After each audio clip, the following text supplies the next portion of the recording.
sa lagay ng ating panahon ngayong hapon po ng November 20,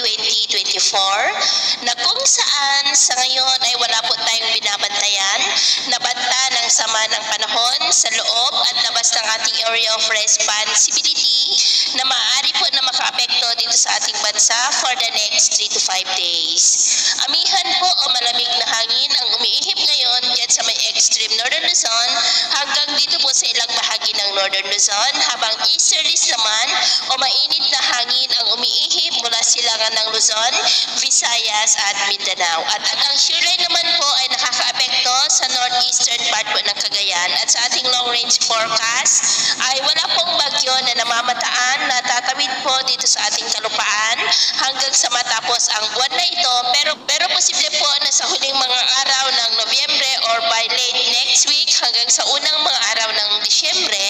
ay posible muli ang pamumuo ng mga sama ng panahon sa silangan ng ating bansa, gaya po ninyong nakikita, at ang development po ng mga yan ang ating babantayan. At ang susunod po na bagyo ay tatawagin sa local name na bagyong Kerubin. At sa lagay ng ating panahon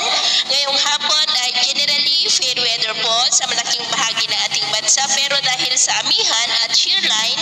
ay cloudy skies with isolated rain sa ilang bahagi ng Batanes, Babuyan Islands, Ilocos Region, Cordillera at ilang bahagi po ng Cagayan. At dahil naman po sa mga localized thunderstorm ay cloudy skies with isolated rain sa ilang bahagi ng Bicol Region, Southern Palawan, Aklan, Leyte, Samar Provinces at Dinagat Island. At sa susunod po na mga oras, generally fair weather pa rin sa malaking bahagi ng ating bansa, pero may chance pa rin ng mga pulo-pulo ng mga pag-uulan, lalo na po sa silangan ng Mindanao, Aklan, Capiz, Eastern Samar, ilang bahagi po ng Leyte, Capiz, Cadiz, Catanduanes, La Union, ilang bahagi ng Cagayan at Isabela. Kaya mag-ingat pa rin tayo sa mga banta pa rin po ng mga pagbaha at pagguho ng lupa.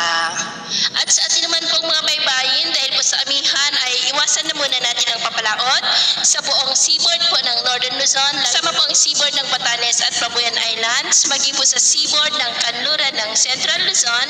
hanggang po dyan sa seaboard ng northern part ng Palawan at northern seaboard ng Camarines Provinces at Catanduanes, dahil ang mga alon dyan ay posible po na aabot hanggang sa 4 to 7 meters high.